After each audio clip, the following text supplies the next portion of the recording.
Le bouddhisme humaniste, l'intention première de Bouddha par le vénérable maître Xingyun.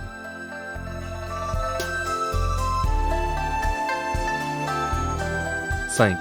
La concentration méditative. Pour pas faire les 6 paramitas, il est normal qu'il faille connaître toutes ces méthodes du savoir-vivre. Et parmi les méthodes pour se libérer et libérer autrui dans la voie du Bodhisattva, la pratique de la concentration méditative est aussi très importante. Car, la plupart du temps, l'agitation de nos esprits est causée par nos afflictions, quand le cœur est chargé d'avidité, de colère, d'ignorance, de haine et de jalousie.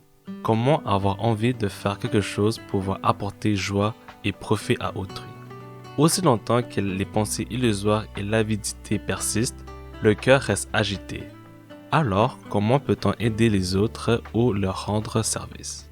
Par conséquent, si la concentration méditative est la pratique de l'apaisement de l'esprit, elle est aussi la force motrice de toutes les paramitas. À l'époque sur le pic de l'aigle, la fleur d'Undambara, tendue par Bouddha, a fait sourire Mayakassapa.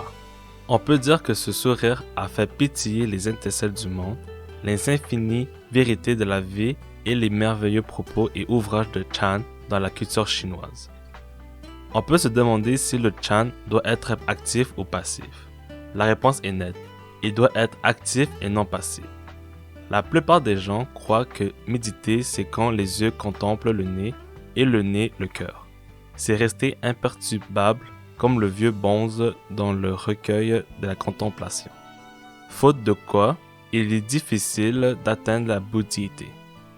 En réalité, la méditation assise n'est qu'une phase et une méthode de la pratique pour nous aider à acquérir la concentration et développer la sagesse.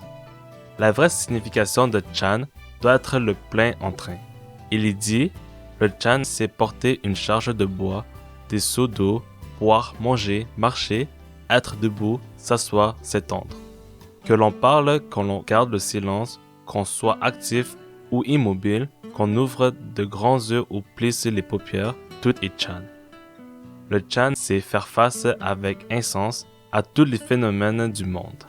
Tout comme pour les deux Chines, après 70 à 80 ans de séparation, les deux chefs d'État, Xi Jinping et Ma Ying-jeou, se sont rencontrés à Singapour et la poignée de main qu'ils ont échangée a réactivé la paix entre les deux nations.